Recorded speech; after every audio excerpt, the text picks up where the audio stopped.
At yan. Yan si Pinunong Imaw. Nag-assemble ng forma, no? Forma yan para dito sa poste na binuhusan nila kahapon. Ayan mga idol. Popormahan nila yan mga idol. Kailangan na mabuhusan natin yan sa mga susunod na araw para ma-execute natin yung biga nito.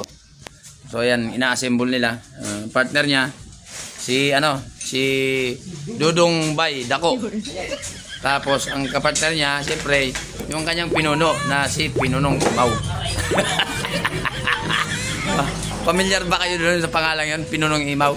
Sa Encantadia yun mga idol. Ayan. Andito na ngayon ang construction na. Hindi na siya, wala na siyang power kaya hindi na makapag-magic. Yan ang minamagic niya ngayon, forma. Para tapos.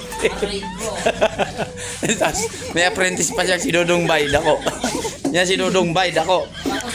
Sa mga susunod na vlog natin, mga idol, isasama na natin sa vlog to. Disclaimer doon kay BMAX TV, kung meron siyang dudong, tayo naman meron tayong Dudong Bay Dako. Yan magiging pangalan niya. Soon makasama natin sa ating mga content na gagawin, mga idol. So pupunta naman tayo doon sa ibang trabaho ng ating update, no? Ito nga kahapon nabuksan natin yan, mga idol. So ayan, may tubig. Lilimasin nila ngayon yan, mga idol. Medyo ingat-ingat tayo kasi alam mo na, dito sa Manila ay prone sa tawag na ito, ihi ng daga. Anong tawag doon, mga idol?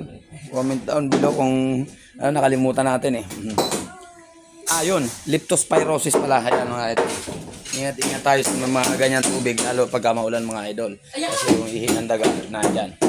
So dito tayo pupunta, medyo masikip yung area natin dahil medyo maliit lang ang ating area, mahaba lang siya, mga idol, 20 meters yung haba, pero makipot 5 meters lang ang lapad.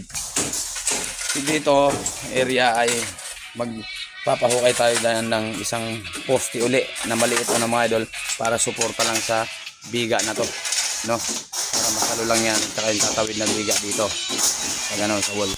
Yan, uhukayan nila yung kulong puting yan, mga idol. So dito naman sa taas ay